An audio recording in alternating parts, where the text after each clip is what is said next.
Glaxo, हाँ Glaxo हमें बहुत अच्छा प्रॉफिट दिया है 1897 पे था उस दिन, और ये हमें लगभग 13.5% का रिटर्न दिया ना, लगभग 253 पॉइंट। ओके, तो ये है हमारा ग्लैरे में। नाउ हमारे पास ये तीन कई स्टॉक है, टोरेंट फार्मा, सन फार्मा, औरो फार्मा, फाइजर, जेडूस लाइफ, ग्रैनुअल्स और डिविस लाइफ। तो बारी बारी से हम इसको देखते हैं। तो पहला है हमारा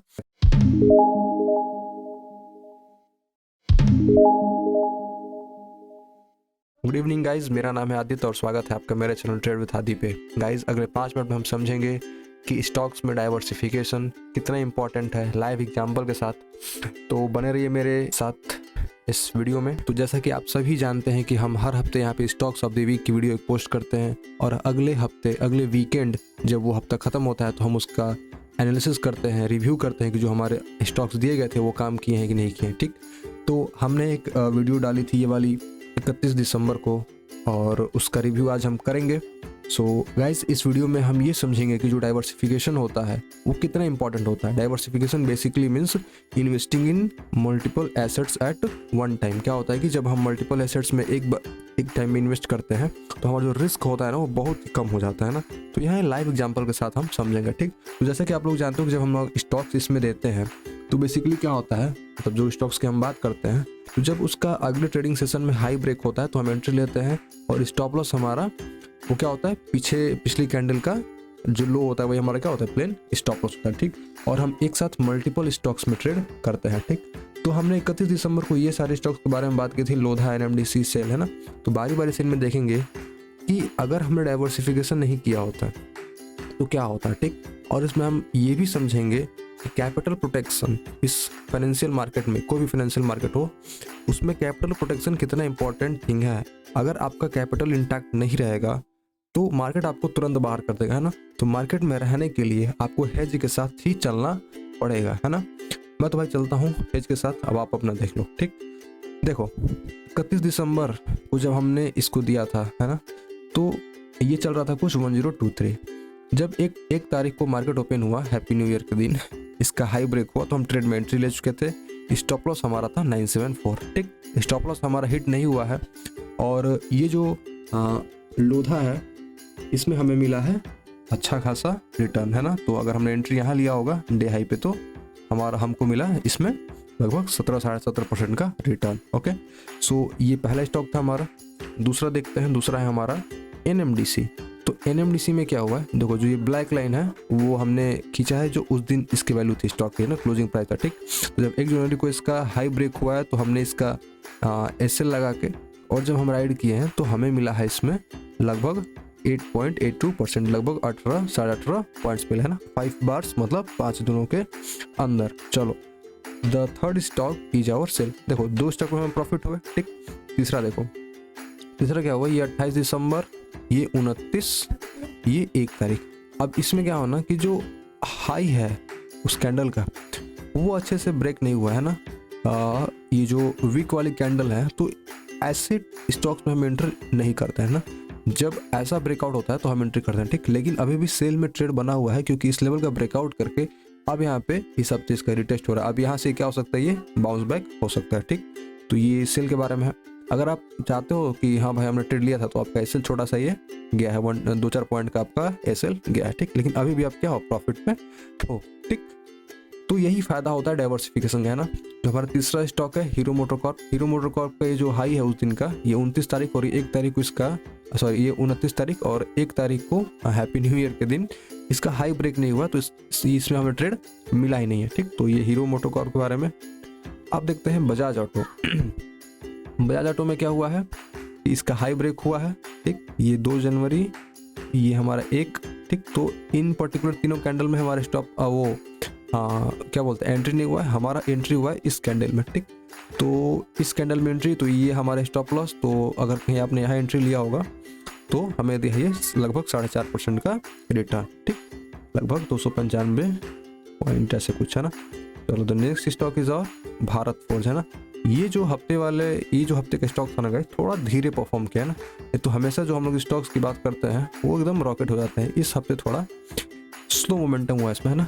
guys we have good days bad days, हमने पिछले 2-3 हफ्तों में बहुत ही कमाई किया, तो थोड़ा सा ये कूल है, क्रिएट कूल ऑफ पीरियड। चलो, इसमें क्या है, ये है 4 जनवरी की कैंडल, 3, 2, 1, और ये है 29 दिसंबर। इसका हाई बोल सकते हैं ब्रेक हुआ है, और इसमें हमारा स्टॉप लॉस गया है भारत फोर्स में, ठीक। लेकिन कभी भी मतलब अगर जो भी इसमें प्राइस एक्शन ट्रेडर होंगे वो भी ट्रेड में होंगे, क्योंकि ये हमारा एक जोन था, तो अभी वो लोग ट्रेड में होंगे। चलो, तो ये है भारत फोर्स, इसमें भी हल्का सा हमारा छोटा सा एसएल गया 2-4 पॉइंट का, ठीक। ये उस दिन यहाँ पे था जब इसका हाई क्रॉस हुआ है, तो यहाँ से इसने हमें दिया है लगभग 7.5% का रिटर्न, लगभग 50 पॉइंट का, ठीक। The next stock is our Glaxo. Glaxo हमें बहुत अच्छा प्रॉफिट दिया है, 1897 पे था उस दिन, और ये हमें लगभग 13.5% का रिटर्न दिया ना, तो लगभग 253 पॉइंट। ओके, तो ये है हमारा ग्लैक्सो के बारे में। देखो यही होता है जब मल्टीपल आप उसमें स्टॉक्स में इन्वेस्ट करते हो ना, एक साथ ट्रेड लेते हो, तो अगर कुछ का में स्टॉप लॉस भी हिट होता है ना, तो बाकी आपको फायदा दे देता है ना।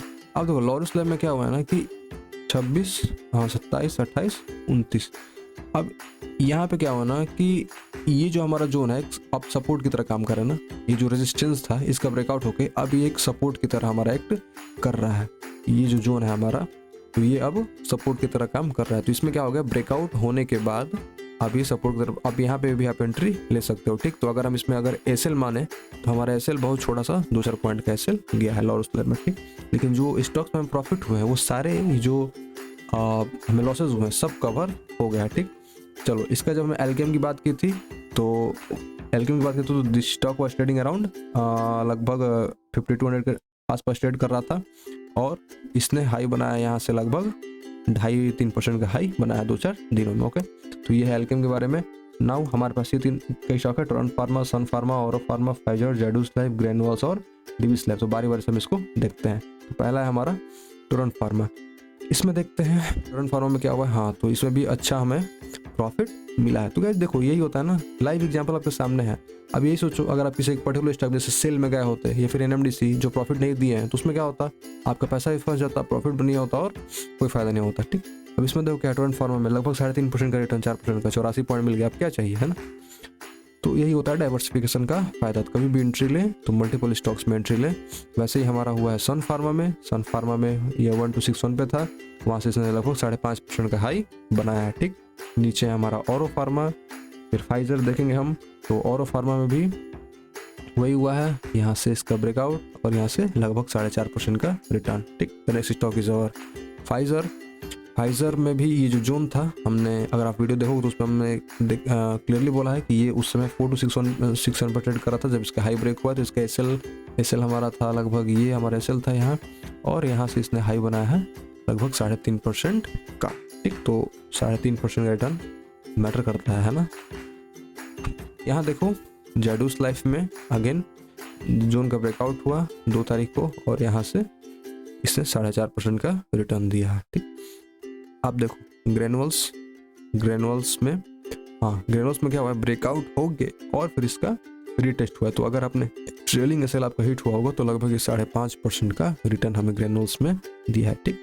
Last one is our Divis laboratory. इसमें हाँ, ये जो जून की हमने बात की थी, तो ये जून का अच्छा ब्रेकआउट होके और रीटेस्ट हो चुका है। तो अगर आपका ट्रेलिंग एसएल होगा तो 3.5% का ट्रेलिंग एसएल हिट हुआ होगा, और नहीं तो इसमें ट्रेड में अभी भी आप बने रह सकते, क्योंकि this was your resistance and this is now acting as a support, है ना। अगर हम देखें तो ये हमारा एक रेजिस्टेंस था और अब ये क्या कर रहा है, एक सपोर्ट की तरह काम करेगा। ये दोस्त हमारा अब ये सपोर्ट की तरह काम करेगा, ठीक। तो गाइज इसमें आप लाइव प्रूफ देख सकते हो कि कैसे जब हम लोग ने मल्टीपल स्टॉक में एक साथ ट्रेड प्लान किया तो जो हमारा पोजीशन क्या हो गया, हमारे हेज हो गए। तो कभी भी जो आपका पोर्टफोलियो में आपके स्विंग ट्रेड में या कोई भी ट्रेड में जो माइनस में रेड कलर का जो आपका शो होता है अमाउंट, वो कभी नहीं होगा अगर कभी आप डाइवर्सिफिकेशन के साथ जाओ, ठीक। And this strategy particular strategy is apply to all, वो चाहे स्टॉक्स हो, वो चाहे एफएनओ हो, इंट्राडे हो। इंट्राडे में भी आप क्या कर सकते हो, मल्टीपल स्टॉक में एक साथ ट्रेड में एंट्री करो, कभी भी आपको लॉस नहीं होगा। तो इसको as a no loss strategy हम बोल सकते हैं, ठीक। So guys this is all about today. अगर आपको वीडियो अच्छी लगी तो please give it a thumbs up और अपने दोस्तों के साथ शेयर कीजिए। और पीछे के भी जो वीडियोस हैं वो आप देखो, उसमें हमने प्लेलिस्ट है कि स्टॉक ऑफ द वीक, और फिर दूसरा प्लेलिस्ट उसका रिजल्ट क्या आया, है ना। तो ये तो रिजल्ट वाली वीडियो प्लेलिस्ट में चली जाएगी आज की वीडियो। तो आप देखो उसमें कि कैसे हम इसमें ट्रेड करते हैं, कैसे ट्रेड प्लान करते हैं, ताकि आपको क्या बोलते हैं कॉन्फिडेंस आए। ठीक। So guys, thank you for watching the video. Till then take care.